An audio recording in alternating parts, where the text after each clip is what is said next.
Hi guys, Hedria here. Just doing a video on how the American court system does not protect women and children. And we're going to look at some videos to show that.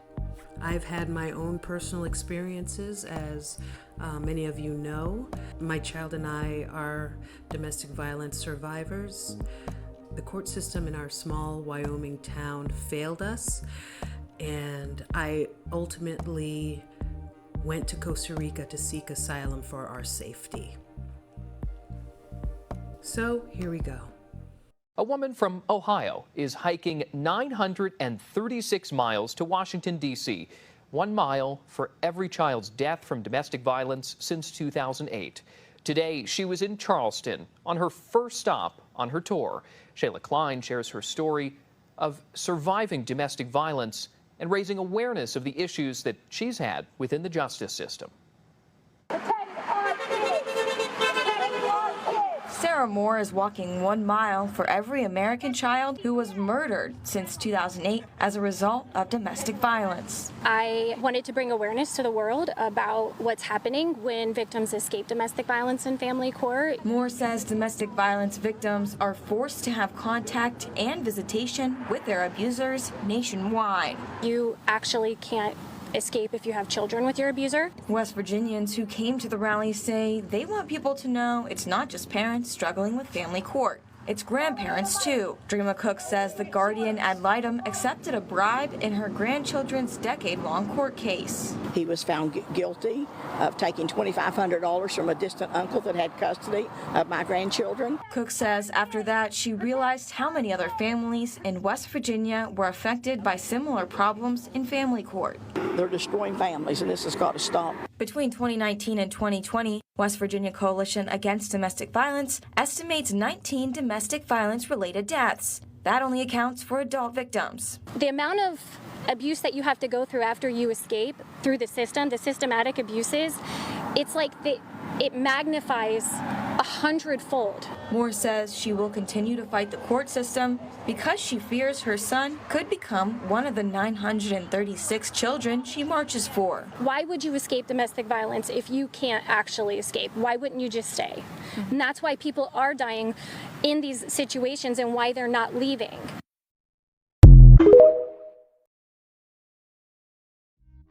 See, it's a misconception, a long-standing misconception that the family court system favors women. It is one of the most insidious, most widespread lies. Statistics show that most men who want custody, whether that's partial custody, 50-50 custody, or even full custody, they usually get it.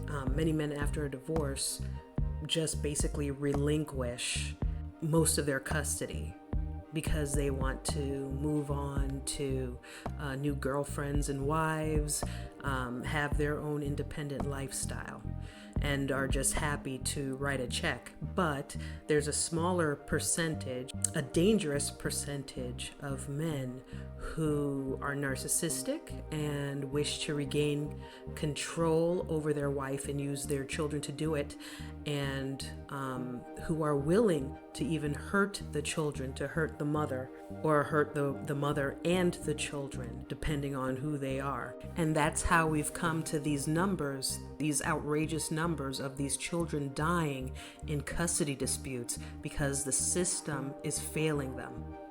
Just as the system failed me, but luckily we lived.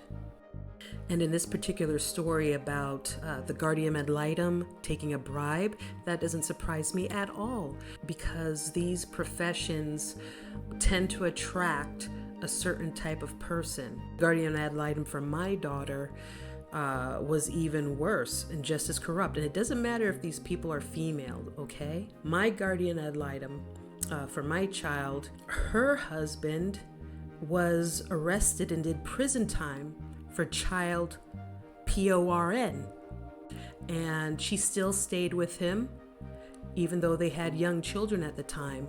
And this was in the news all over Wyoming, and all of her colleagues knew about it, and she was still allowed to work as a guardian ad litem, making important decisions for other people's children. And I had my own suspicions about my ex-husband with his attractions, and she sided with him. Surprise, surprise. And no one batted an eyelash. The research is real. The research is true. That moms who accuse their ex-husband or their husband of sexual abuse, sexually abusing their child, have a high chance of losing custody. I've been treating a patient for, 4 years now. She's been going through this long, drawn-out divorce and custody evaluation, forensic evaluation. I spoke to the forensic evaluator. I told him that she was a reliable, authentic reporter, meaning she's truthful. And the report came back today. All in his favor. There has been DCF reports, investigations, police investigating. This kid has told his story about the sexual abuse. He's chewing his skin off of his fingers. Mom has audio recordings of their FaceTime calls, which is, I see the sociopathy. Why don't my colleagues, clinical psychologists, understand sociopathy and understand narcissistic abuse? Sociopaths are not just murderers or rapists. They walk among us. And they hurt children. And they hurt mothers. And I'm not saying women can't be sociopathic. They can be. But in this case, this guy is a sociopath. Why the fuck do I have to be one of the few experts in this fucking country that understands it? And no, I'm not saying that to gather more work. I have enough work. Thank you very much. I have enough patients. I have enough cases. I'm overwhelmed with how many people come to me. My therapist doesn't understand narcissistic abuse. My therapist doesn't understand that my ex is a sociopath. I can't take everybody on. I can't go to every court hearing and testify and be an expert witness. How does this guy not see it? How does he not see it? I see it. I see it. Do I have magic glasses that I can see it and others can't? The research shows that if you accuse your husband of sexual abuse, you have a higher risk of losing custody. That's what the research shows, and it's true. What she's saying here is absolutely correct. He was evaluated for to see if he was a PDF-phile, and his results did not come back clean, unsurprisingly. And when I looked through the report with my lawyer, I was like, okay, this is great. I can get full custody now. I can, change from 50-50 custody and petition the court for full custody to protect my child. And he said, no, don't do it, because you can actually lose custody of your young daughter. I know this judge. And basically a piece of paper, a report from a psychiatrist was not good enough. He would have had to have been actually arrested and charged for hurting a child for that to stand in court. So that was a dead end. And with this lady's frustration, her ex being a sociopath and no one else is able to see it, don't they know anything about narcissism? My take is they do see it. They do know. They're not stupid. They just don't care. All right? There is no incentive for them to be any different. When they have a divorced couple in the system, a child in the system, they have a whole system set up to make sure that everybody gets paid. This evaluator, this guardian ad litem, this therapist, this specialist. There's absolutely no reason for them to see it. And frankly, most of these people are sociopaths and narcissists themselves. from the judge to the prosecutor to the guardian ad litem. Statistically, lawyers are known to be one of the professions that attracts psychopaths. And what are judges? Lawyers who had a promotion, no more, no less. As family law practitioners, one of the biggest things that we are up against in court when we're trying to deal with parenting time issues are the rules of evidence. When there are problems happening at one parent's household, the only people that know about it are the parent and the child. That child goes back to the other parent's household and is reporting serious stuff. And then based on that, that parent wants to try to modify something or fix something that's happening at the other parent's house. But those statements are inadmissible. So how do you prove what's going on? One way is you have to subject that child to a police report or a CPS investigation, which is not in their best interest and likely isn't going to result in anything. 2, you can get that child into counseling, and their statements made to a counselor are sometimes admissible.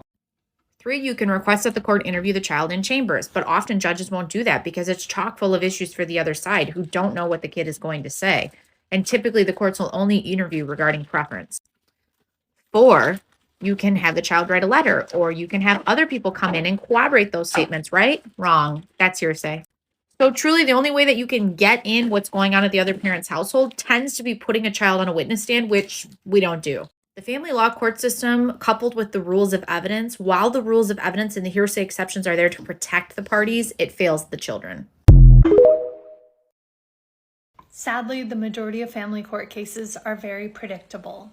I don't need a crystal ball, and it's not rocket science. The predictability increases if one parent is abusive and the assets are in the middle to upper class range. These are the cases that are targeted by unscrupulous professionals who work in the alienation industry. Before we go into that, I want to take you to the origins of alienation, and I must use air quotes.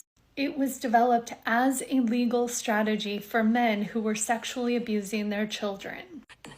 Consider what Dr. Gardner says a good mother would do if her child told her of sexual abuse. I don't believe you. I'm going to beat you for saying it. Don't you ever talk that way again about your father. She subscribes to the rule, believe the children. Children never lie.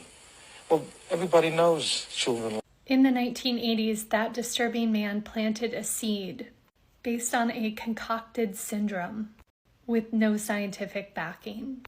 What has sprouted from that seed is the alienation industry, which is the dark underbelly of the family court system, and it is incredibly lucrative. When there is a divorce or the relationship ends, there's this mentality in the family court system that children need a relationship with both parents no matter what, but that is problematic if the children never had a relationship with one parent to begin with because the parent is incapable of bonding or they were abusive. Domestic violence is about power and control, so the family court system becomes the stage, and then we start to see accusations of gatekeeping or enmeshment because the abuser can't possibly be responsible for the reason the child is afraid of them or doesn't want to connect with them. The legal strategy of parental alienation is employed with DARVO, deny, attack, and reverse victim and offender. Suddenly, the safe parent or the preferred parent is the villain. And with the courts being pro-contact at all costs, that's where you see number 5 and number 6, where these professionals get involved. Reunification therapy, which will never be successful. And then if that fails, which it will, we are slating these cases for reunification camps. These camps can run anywhere between $15,000 and $40,000 for 4 days, and that is just the start.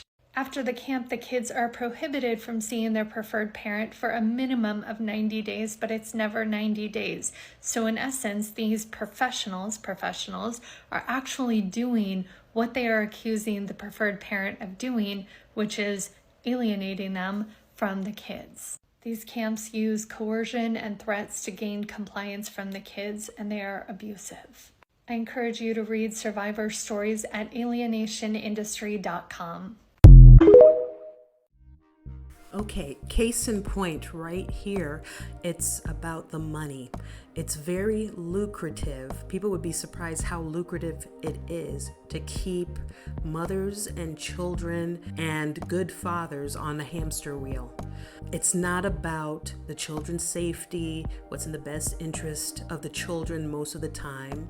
As I said before, it's about which professionals and paraprofessionals, how much they can get paid. You found yourself caught up in the system, now the wheels are going to get greased. And she's spot on about the founder of the concept of parental alienation, Dr. Gardner. I found out about him myself when my lawyer used that term, parental alienation, and I've had to look it up, and I found out that this guy was a complete PDF file enabler, pro PDF file. He's been quoted as saying things like a child being essayed isn't as damaging as people are led to believe, and people who have these minor attractions, they're not really bad people, and very shocking stuff. And so I went back to my attorney, who still discouraged me from trying to get full custody with my ex's psychosexual report. And it just fell on deaf ears, because it didn't matter what he believed. It didn't matter the proof that I was showing him about, hey, this guy who came up with this concept that's being used in court of, parental alienation, hey, he's a pro PDF file guy. What mattered is what the judge thinks and the precedent that he's already established with other protective mothers who've been accused of this. This is what it's like to be a domestic violence attorney. You appear in court on a custody case, and you are representing the victim parent. And you are asking the court to award the abuser parent supervised visitation. Why are you asking for that? Well, because the abuser parent has strangled the victim parent, both in front of and not in front of the children. And you're not asking for it because of just the strangulation alone, but because you, as a domestic violence attorney, know that strangulation is the form of violence most often to lead to homicide. So you make this request of the court. You ask that the abuser parent be given supervised visitation. And the judge looks at you, and then looks at your client, and to your client says, you should be thankful that this parent wants to be involved in their children's lives.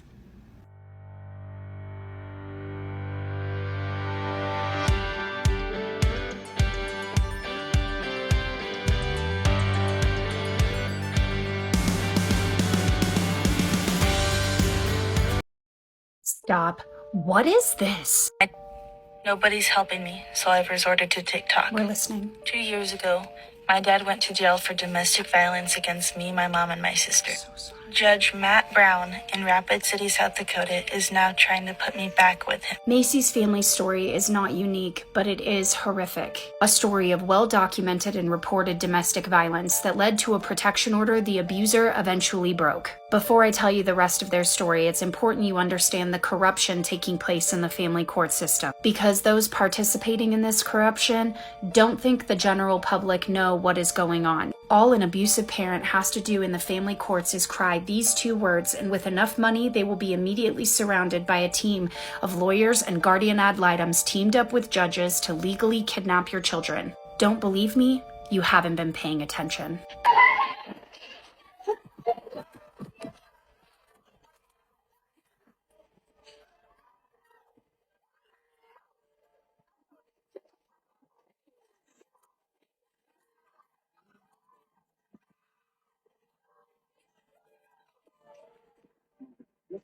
This legal kidnapping is called forced family reunification therapy. Under the guise of reuniting broken families, this forced reunification therapy almost never improves the relationship between the child that was abused and their abuser. Many of them are sharing their story on this very platform. I encourage you to listen. For Macy, Mara, and Megan, you would think a history of domestic violence and false imprisonment would be enough to protect them from their abuser. Unfortunately, it wasn't when Judge Matt Brown of Rapid City, South Dakota, ruled in favor of the abusive parent and required Macy to attend family reunification therapy. Into the thick of it, the abusive parent attorney recommended Macy attend Turning Point for Families reunification camp run by Linda Gottlieb.